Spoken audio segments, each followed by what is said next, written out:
तो फिल्म की शुरुआत में हम गाँव के कुछ बच्चों को देखते हैं जो खेतों में खेलने के लिए जा रहे थे। जाने से पहले अब्दी के डैड बोले, अंधेरा होने से पहले पहले वापस आ जाना। सभी बच्चों ने हाँ में सर हिलाया और चले गए। काफी घंटों ये खेलते रहे, यहाँ तक के अंधेरा होने वाला हो गया। सभी बच्चे अपने घर चले गए, लेकिन अब्दी और उसका दोस्त, उनका अभी भी खेलने का दिल चाह रहा था। खेलते हुए अचानक से उनकी बॉल खेतों में कहीं चली गई। शाम भी हो गई थी। अब्दी अपने दोस्त से कहता है, चलो घर वापस चलते हैं। लेकिन अब्दी का दोस्त वो बॉल लेना चाहता था, जिसके लिए वो खेतों में चला गया, लेकिन बॉल एकदम से गायब हो गई। एकदम से वहाँ पर अंधेरा भी छा गया और आगे बढ़ गए। अब्दी के दोस्त ने जब देखा तो उसकी बॉल एक छोटी लड़की के हाथ में थी। उसका चेहरा बहुत ही अजीब था, जैसे वो कोई शैतान हो। इस लड़की को देखकर भी अब्दी के दोस्त को डर नहीं लगता और वो उस लड़की के पीछे बॉल लेने के लिए जाता है, जबकि अब्दी उसे रोकता रह गया। खेतों से बाहर निकलकर अब्दी ने क्या देखा कि वो लड़की उसके दोस्त को पकड़ के उसके सर पे पत्थर मारकर उसका मर्डर कर चुकी है। ये देखकर वो घबराते हुए गांव में गया और उसने गांव वालों को चिल्ला चिल्ला कर बुला लिया। सभी लोग अब्दी की बात मानते हुए अब्दी के दोस्त को ढूंढने के लिए निकल जाते हैं। जहाँ पर अब्दी ने उसे देखा था, अब वो वहाँ नहीं था, लेकिन फिर नदी के दरमियान एक पत्थर पर उन्हें उस बच्चे की लाश मिल गई। सब लोग इस हादसे से बहुत ज्यादा डर चुके थे। वो बच्चा जो मरा था, उसके डैड को लगता था कि अब्दी ने ही उस बच्चे को मारा है, क्योंकि आखिरी मर्तबा वही उसके साथ था और अपना कत्ल छुपाने के लिए वो ये सब कर रहा है। इससे पहले कि अब्दी को उसके ना की गलती की सजा मिल जाती, यहाँ पर गांव की बड़ी फैमिली का एक मेंबर आ जाता है और आकर वो अब्दी की साइड लेता है और कहता है, मुझे अब्दी पे यकीन है, वो सब अब्दी ने नहीं किया और अब्दी जो कह रहा है वो सच कह रहा है। वो सब सुमोला ने किया है और शायद वो आज तक जिंदा है। सुमोला के बारे में ये लोग नहीं जानते थे। तब ये आदमी इन सबको सुमोला की कहानी बताता है। आज से 29 साल पहले इस गांव के सबसे अमीर आदमी की कोई भी औलाद नहीं थी। इसकी वजह से उसके अंकल उसकी सारी जमीनें लेना चाहते थे, ताकि वो जमीन उनके बच्चों के पास चली जाए और इस जमीन का आगे कोई वारिस रहे। अब सूजी मान को ये सुनकर बहुत ज्यादा गुस्सा आया और उसने अपने घर के अंदर जाकर अपनी वाइफ को धमकी दी कि अगर 1 साल के अंदर अंदर उनका कोई बच्चा पैदा ना हुआ तो वो दूसरी शादी कर लेगा। सूजी मान की वाइफ ये सुनकर बहुत ज्यादा उदास हो गई और तभी उसे एक ऐसी औरत के बारे में पता चला जो लोगों को बच्चा देने में मदद करती थी। सुनकर काफी अजीब लगा, लेकिन वो फिर भी अपनी एक मेड के साथ उस औरत के पास चली गई। यहाँ पर जाते ही वो लड़की बताती है कि मुझे बच्चा चाहिए और ये बुढ़ी औरत उसे बताती है, तुम्हारा काम हो जाएगा, लेकिन एक बात मैं पहले साफ साफ बता दूं, मैं ये सारा काम काले जादू से करती हूँ और मेरे मकसद को पूरा होने के लिए डीमन यानी शैतान मेरी मदद करता है। तुम्हें बच्चा मिल तो जाएगा, लेकिन इसके बदले तुम्हें एक कुर्बानी भी देनी होगी। तुम्हारे पास 2 बेटियां पैदा होंगी, जिसमें से एक बेटी तुम्हारी और दूसरी बेटी शैतान की होगी। एक का दिल बहुत अच्छा होगा तो दूसरी के अंदर सारी हरकतें ही शैतानी होंगी और तुमने शैतान की बेटी को किसी भी तरह का नुकसान नहीं पहुंचाना। अगर ऐसा किया तो तुम्हारा सब कुछ बर्बाद हो जाएगा। इस टाइम इस औरत को सिर्फ बच्चा चाहिए था, इसलिए उसने इस बुढ़िया की सारी बातें मान ली। बुढ़िया ने भी कुछ रिचुअल किया और एक खून के अंदर कुछ चीजें मिलाते हुए वो खून इस औरत को पिला दिया और कहा, जाओ आज से 2 महीने बाद तुम्हें खुशखबरी मिल जाएगी। 2 महीने का वक्त गुजर जाता है और हमें पता चलता है कि सच में वो रिचुअल काम कर गया था। सूजीमान की वाइफ अब प्रेग्नेंट हो चुकी थी। सूजीमान खुशी से गांव में ये खबर फैला देने को कह देता है और यहाँ सूजीमान, जिसे पहले ही पता था कि उसके पास 2 बेटियां पैदा होंगी, वो दोनों के नाम सोचने लग जाती है। उसने एक बच्ची का नाम सुमाला और दूसरी का नाम कुमाला सोचा था। वक्त गुजरता है और वो दिन भी आ जाता है जब सूजीमान के घर उसकी बेटियों का जन्म होना था। उसके रूम में सोफे पे हम डीमन को भी बैठा हुआ देखते हैं। जैसे ही सूजीमान की पहली बेटी पैदा होती है तो उसमें कोई भी हरकत नहीं होती, जिससे लोग जान जाते हैं कि वो मर गई है। जैसे ही दूसरी बेटी पैदा होती है तो उसे देखकर सब लोग शॉक रह जाते हैं। उसकी दूसरी बेटी का मुंह डिफॉर्म था, यानी चेहरा बिगड़ा हुआ था। वो बहुत ही ज्यादा बदसूरत थी। जैसे ही सूजीमान ने उसे देखा तो गुस्से से उसका बुरा हाल हो गया।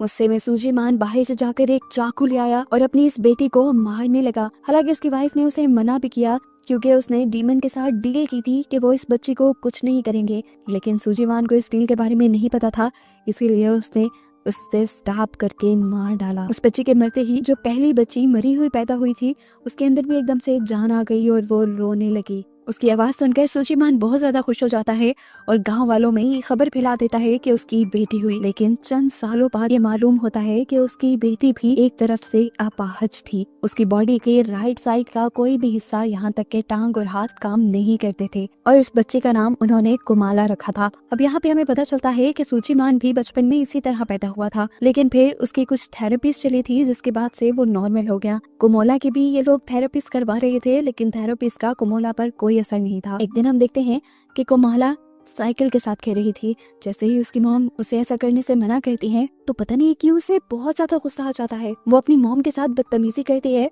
तो उसके डैड यानी सुचिमान को ये देखकर और भी ज्यादा गुस्सा आता है और वो उसे उठाकर उसके कमरे में भेज देते हैं, जहाँ जाकर वो पागलों की तरह अपना सर पटकने लगती है। ऐसा लग रहा था जैसे किसी ने उसे पोसेस कर लिया है, लेकिन ये लोग इस चीज को नहीं समझ पाते और कुमोला को पागल समझ लेते हैं। एक पागल बच्ची को सुचिमान अपनी बच्ची नहीं मान सकता था, इसीलिए उसने इस बच्ची को काल कोठरी में बंद करवा दिया। सालों गुजर जाते हैं और दिखाया जाता है कि आज भी कुमोला से कोई भी अच्छे तरीके से प्यार नहीं करता, यहाँ तक कि उसकी मॉम भी नहीं। उसे ये लोग उसी काल कोठरी में बंद करके रखा करते थे और यही चीजें अक्सर कुमाला की मॉम को दुख दिया करती थी, क्योंकि कुमाला की मॉम को याद है कि डेविल के साथ डील में उसने ये वादा किया था कि वो दोनों ही बच्चियों को बहुत लाड से पालेगी, लेकिन एक को तो पैदा होते ही मार दिया गया था और दूसरे के साथ भी ये लोग बहुत बुरा सलूक कर रहे थे।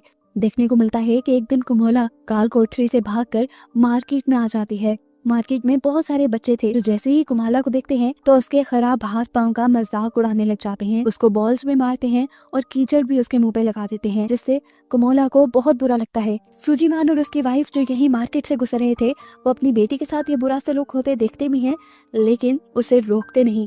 इसके बाद सुचिमान एक नौकर के जरिए कुमाला को घर बुला लेता है और एक हंटर से उसे बहुत मारता है, क्योंकि उसने हमेशा कुमोला को बाहर जाने से मना किया था। सामना में और जो सुचिमान की वाइफ की मेट थी वो कुमोला से बहुत प्यार करती थी। वो कुमोला को बचाने की कोशिश करती है लेकिन ज्यादा कुछ नहीं कर पाती। सुचिमान जब उसे मार मार के यहाँ से चला जाता है तो सम कुमोला की कमर पे दवाई लगाती है, उसे चुप करवाती है और उसे अच्छा फील करवाने के लिए पियानो बजाने को कहती है। उन्होंने तो आज कुमोला के लिए एक डॉल भी बनाई थी जो उसे वो गिफ्ट में देती है, क्योंकि आज कुमोला का बर्थडे था जो किसी और को याद नहीं था। रात में अब कुमोला सो जाती है और आधी रात में उसकी अलमारी का दरवाजा नॉक होता है और दरवाजा खोलकर उसमें से समोला की यानी इसकी दूसरी बहन की सोल निकल कर आती है, जिसे उसके डैड ने पैदा होते ही मार दिया था। कुमाला समोला की स्पिरिट से डर रही थी, लेकिन सुमाला ने उसे गले लगाया और उसे यकीन दिलाया कि नहीं, मुझसे नहीं डरो, मैं तुम्हें कोई नुकसान नहीं पहुंचाऊंगी क्योंकि तुम मेरी बहन हो। मुझे भी तुम्हारे डैड ने मारा था और वो अब तुम्हारे साथ भी बुरा सलूक करते हैं। मैं इन सब चीजों का बदला लूंगी। ये सब बातें करने के बाद हम सुमाला की स्पिरिट को अजीब तरीके से हंसता हुआ देखते हैं, जैसे वो कोई घटिया प्लानिंग कर रही हो। यहाँ तक कि शीशे में उसकी स्पिरिट फिलहाल नजर भी नहीं आ रही थी। अगले दिन हम देखते हैं कि कुमोला जब पियानो बजा रही थी तो उसके डैड इस आवाज से बहुत ज्यादा तंग हो रहे थे। इतना तंग हुए वो कि उन्होंने आकर कुमोला को थप्पड़ मार दिया। यहाँ पर उसकी वाइफ भी बैठी हुई थी, जिन्होंने कुमोला को कुछ नहीं कहा और ना ही कुमोला को चुप करवाया। सब ने ही इस मर्तबा भी कुमोला को चुप करवाया। साफ बात थी कि उसकी मॉम भी उससे प्यार नहीं करती थी। अब जिस टाइम सम उसे स्ट्रॉन्ग होने को कह रही थी उसी टाइम उसकी बॉडी में एक बहुत बड़ा चेंज आता है। वो उठ खड़ी होती है और नॉर्मल तरीके से चलने लग जाती है। हालांकि वो चल नहीं पाती थी। चलते हुए वो अपने डैड की स्टडी में गई और जाते ही उसने एक पेन उठाकर अपने डैड के हाथ में स्टैब कर दिया। उसके डैड पहले यही देखकर हैरान थे कि उसकी बेटी ठीक से चल कैसे पा रही है। ऊपर से उन्होंने ऐसी हरकत कर दी थी कि उसके डैड का गुस्सा डबल हो गया। ये सब असल में कुमाला ने नहीं बल्कि सुमाला की स्पिरिट ने किया था, लेकिन इसकी सजा अब कुमाला को ही मिलनी थी। उसके डैड उसे एक क्रॉस पे बंधवा कर कड़कती धूप में गांव में लटका देते हैं और कोई भी कुमाला की मदद नहीं करता। अब इस चीज का बदला तो सुमाला लेकर ही रहेगी। रात में खाना खाने के टाइम जब कुमाला को लेकर जाता है खाना खिलाने के लिए तो सुमाला की सोल दोबारा से उसे पोजेस कर लेती है और कुमाला अजीब तरीके से अपने कपड़े उतारते हुए डाइनिंग टेबल पे ही गलत काम कर देती है, जिसके बाद वो अजीबोगरीब हरकत भी कर रही थी। कुमाला की मॉम को बहुत ज्यादा गुस्सा आ रहा था, लेकिन जब उन्होंने शीशे में देखा कि उससे ये सब कुछ सुमाला की सोल करवा रही है तो वो भी बहुत ज्यादा परेशान हो गई और डर गई। कुमाला की मेड उसे यहाँ से लेकर जाने लगती है, लेकिन कुमाला अपने आप को वहाँ से छुड़वा लेती है और भागकर फार्म्स में जाकर वहाँ से कच्ची मुर्गियाँ खाने लग जाती है। कुछ देर बाद जब उसे होश आता है तो सम उनसे पूछती है, कुमाला तुम ये सब क्यों कर रही हो, तुम तो ऐसी नहीं थी। जिसपे वो सच सच बता देती है, मैं ये सब नहीं कर रही, ये सब मुझसे सुमाला की सोल करवा रही है। कुमाला की मॉम भी ये बातें सुन चुकी थी और अब उनको डर लगने लग गया था।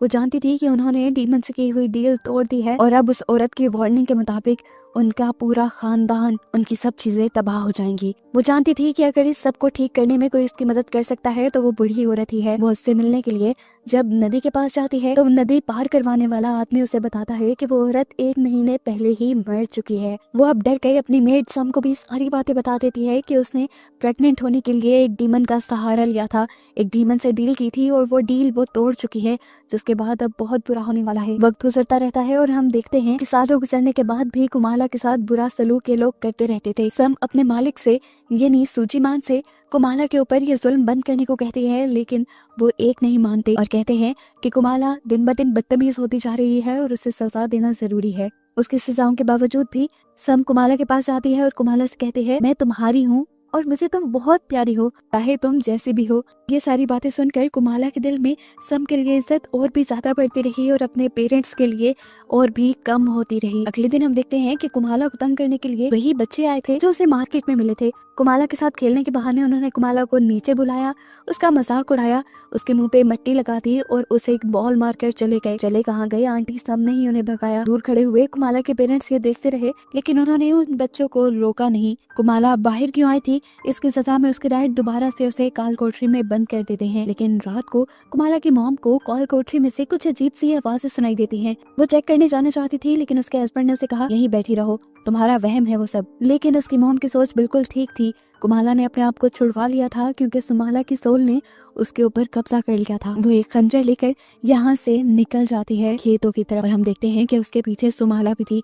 वो उस बच्चे के पास गई जिसने उसके हैंडीकैप होने का मजाक उड़ाया था। वो बच्चा कुमाला को चलता देखकर और उसके पीछे सुमाला की सोल को देखकर बुरी तरह डर गया। इससे पहले कि वो भागकर अपने घर की तरफ बढ़ता, कुमाला ने उसे पीछे से पकड़ा और अपने हाथ में पकड़ा हुआ खंजर उसकी कमर में स्टैब करते हुए उसे मार डाला। अब उसके बाकी 2 साथी जो अभी भी रात को बाहर निकले हुए थे, कुमाला अब उन दोनों के पास गई। पहले तो उसने इन दोनों को खूब डराया, उनका मजाक बनाया और फिर उन दोनों के ऊपर हमला करके भी उन्हें मार डाला। वो तीनों बच्चे जो रात में मरे थे, अगले दिन उनके पेरेंट्स और पूरे गांव वाले उन्हें ढूंढने लगे, लेकिन पूरे गांव में से वो बच्चे नहीं मिले। तब गांव वालों ने अगले दिन दूसरे गांव में जाकर उन बच्चों को ढूंढने का फैसला किया और तब तक किसी भी बच्चे को सूरज ढलने के बाद घर से बाहर निकलने से मना कर दिया। अब बाकी सारे बच्चे अपने बड़ों के कहने के मुताबिक घर के अंदर ही छुप कर बैठे हुए थे और सारे बात कर रहे थे, क्या पता वो तीनों हमें तंग करने के लिए गए हों। अभी वो यही सोच ही रहे थे कि यहाँ पर कुमोला ने आकर बॉल रख दी, फिर वो बॉल उठाकर बाहर ले गई।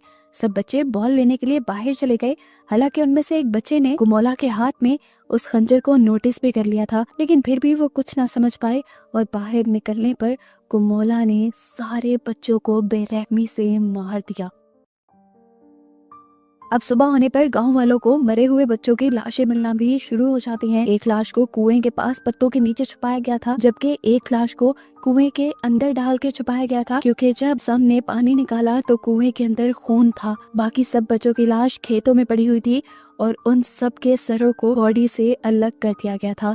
सबके सर एक डंडे में इस तरह पिरोए गए थे जैसे मोती हों, एक के बाद एक ऊपर नीचे करके, जिसे देखकर सभी बहुत ज्यादा डर गए, यहाँ तक के सूजीमान भी। अब इन सारी बच्चों की लाशों के पास क्योंकि कुमाला की डॉल मिली थी, तो सबको लगा कि ऐसा सब या तो कुमाला ने किया है या उसके डैड ने। जैसे ही सारे गांव वाले सूजीमान के घर आए तो सूजीमान ने उनसे कहा, तुम्हारे पास कोई सबूत है कि ये सब मैंने किया है? और अगर तुम मेरी बेटी के ऊपर इल्जाम लगाना चाहते हो तो ये सब कैसे कर सकती है? वो तो ठीक से चल भी नहीं पाती। सूजीमान भी मान नहीं सकता था कि ये सब कुमाला ने किया है, लेकिन फिर उसके माइंड में आया कि कभी कभार कुमाला चलने भी लगती है और अजीबोगरीब हरकतें भी करती है, हो सकता है कि ये सब उसने किया हो। वैसे भी उसको तो रात में काल कोठरी में बंद कर दिया जाता था, तो फिर वो बाहर कैसे गई? यही सोचते हुए सूजीमान जब काल कोठरी में जाता है तो देखता है कि वहाँ पे एक बहुत बड़ा सुराख था जिसे बोरियों से ढका गया था, और ऐसे सूजीमान को ये बात कंफर्म हो गई कि उसकी बेटी ने ही वो सारे मर्डर किए हैं। यहाँ पर अब डरते हुए पहली मर्तबा कुमाला की मॉम बोलती हैं और बताती हैं, ये सब कुमाला ने नहीं बल्कि सुमाला की सोल ने किया है। उसे यकीन दिलाने के लिए वो ये भी बताते हैं कि उन्होंने खुद सुमाला की सोल को अपनी आंखों से देखा था। अब इन बातों के पीछे कितना सच है ये सब जानने के लिए सूजी मान कुमाला के रूम में जाता है और उससे वादा करता है कि अगर तुम मुझे सच बताओगी तो मैं तुम्हें कोई नुकसान नहीं पहुंचाऊंगा। बताओ इस सब के पीछे कौन है। और यहाँ पर कुमाला बता देती है कि इस सब के पीछे सुमाला की सोल है। कुमाला बताती है कि मैंने उसे बहुत रोकने की कोशिश की थी लेकिन वो नहीं मानी। कुमाला ये भी बताती है कि सुमाला की सोल ने उससे वादा किया है कि जितने भी लोग कुमाला को परेशान करते हैं वो उन सबको मार देगी। और यहाँ पर सूजीमान को अपना ही डर हो गया क्योंकि सबसे ज्यादा टॉर्चर तो सूजीमान ने खुद कुमाला को किया था। डरते हुए वो नीचे जाता है और अपने नौकर से कुमाला को और भी ज्यादा जोर से काल कोठरी में बंद करने को कहता है ताकि वो चल ना पाए और सुमाला की सोल उससे कुछ करवा ना पाए। इसके बाद वो एक शेमन के पास गया इन सारी चीजों के इलाज के लिए। शेमन ने यहाँ पे कुछ मंत्र पढ़े और इस कहानी को जानने की कोशिश की कि आखिर कुमाला के पीछे वो सोल पड़ी हुई क्यों है। और उन्हें यहाँ पर वो सारा कुछ नजर आ गया कि किस तरह उसकी वाइफ ने सिर्फ बच्चे पैदा करने के लिए डीमन से कॉन्ट्रैक्ट कर लिया था। इस सारे कॉन्ट्रैक्ट के बारे में वो सूजीमान को भी बता देते हैं। हमें पता चलता है कि कुमाला और सुमाला का आज 9वां बर्थडे भी था। सम जब कुमाला को प्यार करने के लिए उसके पास आई तो उसने एक गिफ्ट के तौर पे सम को कहा कि तुम आज मेरे पास मत आना क्योंकि सुमाला ने मुझे बताया है कि रात 12 बजे के बाद वो यहाँ पर मौजूद सभी लोगों को मार देगी और मैं नहीं चाहती वो आपको कोई नुकसान पहुँचाए। उसकी बात मानते हुए सम अपने बेटे को लेकर यहाँ से जाने लगती है। हालांकि उसका बेटा पूछता भी है कि हम ये सब छोड़ के क्यों जा रहे हैं, यहाँ पर तो हमें सब मिलता है, लेकिन सम कोई जवाब नहीं देती। रात में सूजीमान का नौकर जब कुमाला को खाना देने के लिए आता है तो वो उसे पसंद नहीं आता। वो जब खाना चेंज करने को कहती है तो नौकर उसे बदतमीजी करने लग जाता है। तो इस टाइम वो पास पड़ा एक कॉकरोच उठाकर अजीब तरीके से खाती है जो उसे अब मजे का भी लग रहा था। ये देखकर उस आदमी का भी दिल खराब हो गया। सीन कट होकर अब हमें सूजीमान और शेमन को दिखाया जाता है जहाँ सूजीमान शेमन से ये सब ठीक करने के बारे में पूछ रहा था। अचानक शेमन की आंखें सफेद हो गईं और वो डर गया। शेमन ने बताया आज डीमन यानी सोलोमा कमोला पर पूरी तरह अपना काबू कर लेगी और हर चीज तबाह कर देगी। ये सब ठीक करने के लिए और उसकी पावर्स को कम करने के लिए शेमन उसे एक खंजर देता है। वो कहता है कि तुम बस उसकी पावर्स को कम करके मेरे पास ले आना, मैं बाकी उसे संभाल लूंगा। उसने सूजीमान से भी कहा कि अगर चीजें तुम्हारे हाथ से निकल जाएं और तुम उसे यहाँ ना ला पाओ तो तुम कुमोला के दिल में ये खंजर स्टैब करके उसे वहीं पे मार देना, क्योंकि हम लोग शैतान के इस बच्चे को यहाँ इंसानी दुनिया में नहीं छोड़ सकते वरना वो इंसानों को बार बार मारता रहेगा। अब दिखाया जाता है कि कुमोला ने अपने आप को आजाद करवा लिया है। जाहिर सी बात है सुमोला की हेल्प से। वो अब उस नौकर के कमरे के बाहर आकर रोने का ड्रामा करती है जिस नौकर ने उसे अच्छा खाना नहीं दिया था। ये नौकर जब कुमोला को पकड़ने की कोशिश करता है तो कुमोला उसे ही मारने की कोशिश करती है। वो आदमी डरकर वहां से भागने लग जाता है और अब कमोला उसके पीछे पड़ जाती है। वो आदमी बच बच के भाग रहा था लेकिन कमोला ने दरवाजे के ऊपर स्टैब कर करके दरवाजे को तोड़ दिया और फिर घर के अंदर आ गई। वो आदमी उससे बचने के लिए भाग रहा था। पीछे से कमोला ने चाकू को गोल गोल घुमाते हुए उसकी तरफ फेंका जिससे चाकू उसके जिस्म में स्टैब हो गया और वो वहीं मर गया। इसके बाद हमें कमोला की मॉम को दिखाया जाता है जिसकी आंख पियानो की आवाज से खुली थी। उसकी मॉम जब नीचे आई तो उन्होंने देखा कि कुमाला ही पियानो बजा रही थी और उसको देखते ही कुमाला अजीब तरीके से उनकी तरफ चाकू लिए बढ़ने लगी। उसकी मॉम ने देखा कि शीशे में सुमोला ही उससे ये सब करवा रही थी। ये देखते हुए वो सुमोला से माफी मांगने लगी और खुद पीछे की तरफ बढ़ने लगी जहां उसे अपने नौकर की लाश भी दिख गई। उसे पता था कि अब ये दोनों उसे भी मार देंगी, इसीलिए वो भागकर अपने रूम में जाकर अपना दरवाजा बंद कर लेती है और उसके आगे एक स्टूल भी लगा लेती है। कुमोला बार बार दरवाजे को खंजर से स्टैब करते हुए उसे मारने की कोशिश करती है और फिर ताकत लगाकर ये दरवाजा ही खोल देती है। कुमाला की मॉम उससे माफी मांगती रही लेकिन उसने उसके ऊपर रहम नहीं किया और खंजर को उसकी टांग में स्टैब करते हुए उसे मारने की कोशिश की। इस टाइम उसकी मॉम को बहुत दर्द हो रहा था। वो जानती थी कि कुमोला की बॉडी पे पूरी तरह सुमोला का कंट्रोल है। वो सुमोला से कहती है मेरी एक आखिरी ख्वाहिश है कि मुझे कुमोला से बात करने दो। ये सुनकर सुमोला ने कुमोला के ऊपर से कंट्रोल छोड़ दिया और उसकी मॉम ने कुमोला से माफी मांगी कि हमेशा मैंने अपने आप को डांट से बचाने के लिए तुम पर जुल्म होने दिए। मैं बहुत बुरी माँ थी। अपनी माँ को इस तरह माफी मांगते देखकर कमोला को बहुत ज्यादा बुरा लग रहा था। वो अपनी माँ को माफ करना चाहती थी लेकिन तभी समोला ने दोबारा उसकी बॉडी पे कंट्रोल ले लिया और फिर उसके हाथ काटते हुए उसकी बॉडी में भी स्टैब करके उसे मार डाला। इतनी देर में सूजीमान भी घर आ चुका था। घर आया तो सबसे पहले उसे नौकर की और फिर अपनी वाइफ की लाश दिखी जिसे देखते ही वो बिल्कुल टूट गया। वो जानता था कि सुमोला को मारने और कमोला के साथ गलत रवैया रखने में सिर्फ उसी की गलती थी, लेकिन सजा अब उसकी वाइफ को मिली थी। वो भी यही सब सोच ही रहा था कि उसे अचानक अपने रूम में चेयर हिलती हुई फील हुई, जिस पे उसने देखा कि कमोला बैठी हुई थी और समोला उस चेयर को हिला रही थी। उसके देखते ही समोला अपनी बहन की बॉडी के अंदर चली गई और पूरा कंट्रोल लेते हुए अब अपने डैड को मारने के लिए उसकी तरफ बढ़ी। अपने आप को बचाने के लिए सोजीमान तेजी से घर से बाहर निकल जाता है और गांव में जाकर ढोल बजा देता है और सबको जगाता है। जगाने के बाद उसने सबको अपनी वाइफ और अपने नौकर के मरने के बारे में बताया। गांव वाले फौरन उसके घर जाते हैं और 2 लाशों को देखकर उनको भी दुख होता है। सूजीमान ने किसी को भी ये नहीं बताया था कि ये दोनों मर्डर उसकी बेटी कमोला ने किए हैं। वो सबको कमोला को ढूंढने को कहता है और बताता है कि उसे कमोला को एक शेमन के पास लेकर जाना है। इसकी ये बातें सुनकर सबका दिमाग खटक जाता है और वो समझ जाते हैं कि जरूर इन दोनों को कमोला ने मारा है और कमोला ने ही गांव के बाकी बच्चों को भी मारा था। इनके सर पे खून सवार हो जाता है और वो कमोला को मारने के लिए बढ़ जाते हैं। हालांकि कमोला को मारना नहीं था, ये बात सूजीमान समझाता इससे पहले ही गांव वाले यहाँ से चले गए। अब सूजीमान खुद ही एक खंजर और रस्सी और कुछ चीजें लेकर कमोला को ढूंढने के लिए निकल जाता है। आगे बढ़ने पर उसे दिख भी गई कमोला, लेकिन अगले ही पल वो जंगल की तरफ भाग गई। खेतों में जैसे ही सूजीमान आता है तो कोई पीछे से उसके ऊपर हमला कर देता है। ये कमोला ही थी। अपने आप को बचाने के लिए सूजीमान ने पास पड़े एक पत्थर को उठाकर कमोला के सर पे वार किया और उसे बेहोश कर दिया। वो उसे मारना चाहता था लेकिन मार नहीं पाया, क्योंकि वो जान गया था कि इस सब में गलती उसकी है ही नहीं। इस सब में गलती तो समोला और उसकी वाइफ की थी। अपनी बेटी को प्यार ना करने की वजह से उसे बहुत दुख और पछतावा हो रहा था। वो बहुत बुरी तरह रोने लगा। उसने अपनी बेटी को भी एक बोरी में बंद कर दिया, पर देखा कि अचानक से उसकी बेटी बोरी से गायब हो गई। समोला ने असल में उसे बोरी से बाहर निकाल दिया था और वो दोबारा अपने डैड के ऊपर हमला करने के लिए बढ़ी। लेकिन इस मर्तबा सूजीमान चीजें हाथ से निकलने नहीं देना चाहता था। कमोला के दिल की तरफ हमला कर देता है और फाइनली वो गिर जाती है। पर कुछ ही देर बाद हंसते हुए उसे दोबारा होश आ जाता है। सूजीमान उसे देखकर बुरी तरह कंफ्यूज था। तब कमोला ने उसे बताया कि जब से समोला यानी मैं इसकी बॉडी में आई हूँ तब से इसकी पूरी बॉडी बदल सी गई है। इसका दिल भी बाईं तरफ से हट के दाईं तरफ आ गया था। क्योंकि तुमने इसके दिल पे वार नहीं किया तो इसीलिए ना ये मरी और ना ही मैं।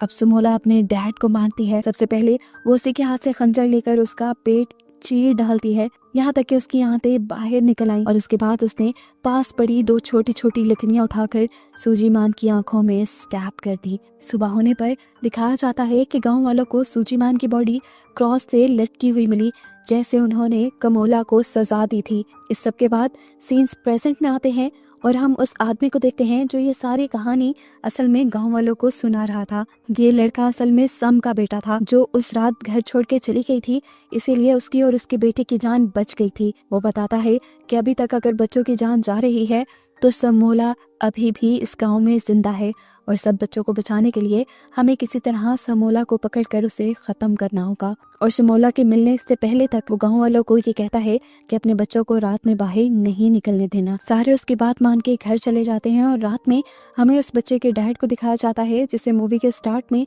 समोला ने मारा था। उसे इस आदमी की बातों पे बिल्कुल भी एतबार नहीं था। उसे लग रहा था कि ये सारा काम अब्दी ने किया है। वो रात में अब्दी को मारने के लिए अब्दी के घर के पास आता है और उसे वहीं पर समोला दिख जाती है जो इस टाइम एक मरे हुए आदमी की बॉडी को खा रही थी। और बस यही दिखाते हुए ये मूवी यहाँ खत्म हो जाती है, ये बताते हुए कि ये एक सच्ची कहानी है। इंडोनेशिया में सेंट्रल हवा के पास सच में एक ऐसा गांव है जहाँ पर एक डेविल की बच्ची रहती है और इसलिए वहाँ के लोग रात में अपने बच्चों को घर से बाहर नहीं निकलने देते।